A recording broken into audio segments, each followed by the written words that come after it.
student at J-Tech. Today we're going to go over a simple hydraulic pump inspection. As you see, we have our pump right here. I've already taken the bolts out of the end cap for easier disassembly.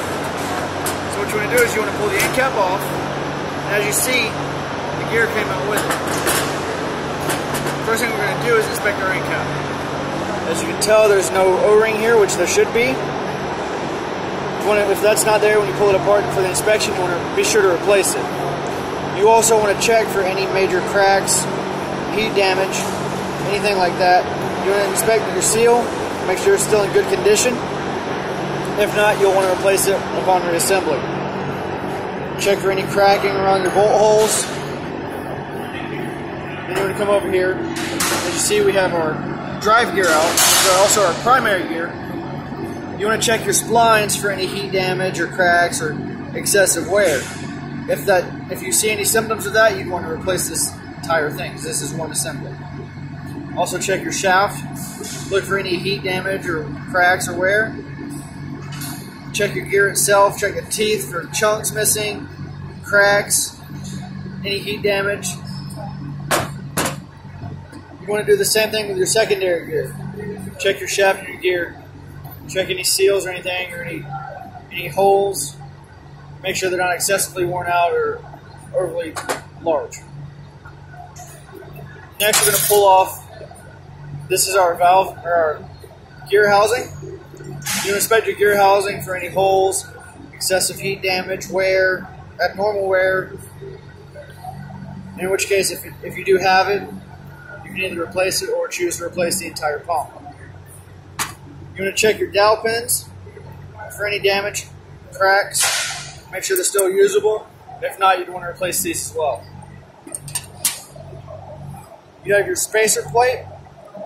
You want to check this for any excessive heat damage, any wear, any chips, cracks, something abnormal. Again, replace if needed. Then you have your pump head, which is where the other ends of your gears sit in. Sit in just like this. On top of the gear would sit on top of the plate. You're going to check this, ensure there's no cracks, holes, anything inside your bores. Make sure that everything's in good condition.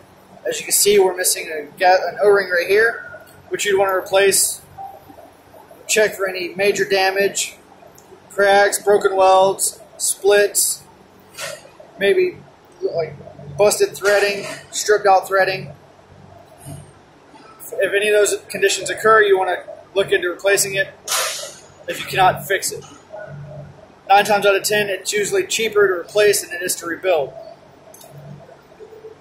But in case you ever want to rebuild it, that's how you inspect it.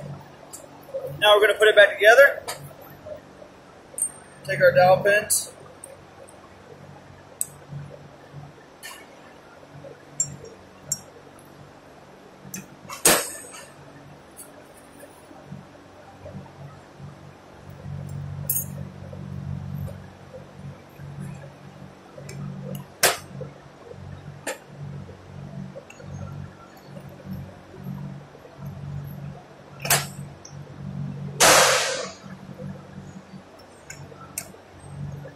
Put it back together like so. Make sure your correct bolts go in the correct holes. These, having a hex head bit, would go right here to allow for you to loosen, due to the fact that if you put a hex head bolt there, you wouldn't be able to really get a wrench or anything on it. So make sure they're all tightened. Each pump is different. So for the pump you're working on, you'd want to try and find any given specs or anything available through any sort of service information you can find. Well, that's how you inspect a hydraulic pump. That's my video. Thank you for watching.